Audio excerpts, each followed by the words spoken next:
is from Q to S at the speed of 45 km per hour. He comes back from S to Q at a certain speed. If his average speed is 36 km per hour, then what was his speed while moving from S towards Q? तो दो point मान लेते हैं, एक Q से S मानते हैं, Q से S।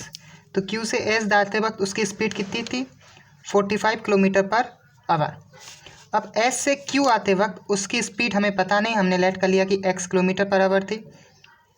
तो उसका जो एवरेज स्पीड था वो कितना निकला?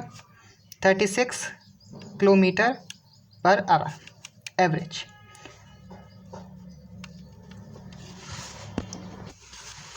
और एवरेज स्पीड का फॉर्मूला होता है total distance upon total time. ठीक है, तो अब यहाँ पर टोटल डिस्टेंस हमें पता नहीं, तो हम लेट करते हैं Q से S तक की दूरी कितनी है?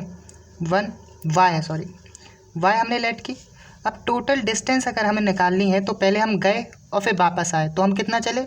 हमने तो एक साइड की मानी थी Q से लेके S तक की y, तो S से लेके Q तक की y होगी, तो टोटल डिस्टेंस हो जाएगी y प्लस y। और टोटल टाइम की अगर हम बात करें तो यहाँ पे हमें सिर्फ स्पीड दी है, जाते वक्त 45 और आते वक्त x।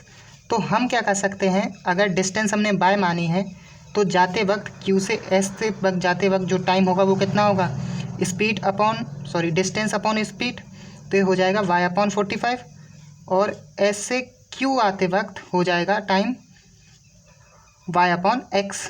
तो यहाँ पर दोनों टाइम को भी जोड़ के लिख देंगे, लिख दिया। अब ये ऊपर 2y हो गया, नीचे इसके नीचे एक 1 मान लेते हैं फ्रैक्शन में, और यहाँ पे y कॉमन लेते हैं और फिर क्रॉस मल्टीप्लाई करते हैं, तो x प्लस 45 और नीचे हो जाएगा 45x, एलसीएम हो जाएगा। तो इस y से ये y कट जाएगा, तो ये ऊपर मल्टीपल हो जाएगा और ये इससे, तो हो जाएगा 90x अपॉन x प्लस 45। ठीक है, अब जो एवरेज स्पीड है वो हमें दी कितनी थी? 36, तो इसके इक्वल में हमने 36 रख लिया। अब इसे 9 से काटा तो ये 10, इसे 9 से काटा तो ये 4। अब क्रॉस मल्टीपल, तो 10x equal 4x plus 45 multiple 4 लिख देते हैं, इसको मल्टीपल नहीं करते हैं। अब इसको यहाँ थोड़ा देखते हैं, तो इसको इस साइड भेजेंगे तो ये 6x बचेगा और इक्वल में बचेगा 45 मल्टीपल 4।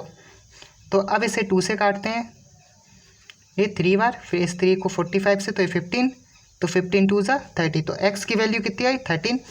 तो जो आते वक्त वापस आते वक्त की जो स्पीड थी वो कितनी थी? 30 किलोमीटर पर आवर।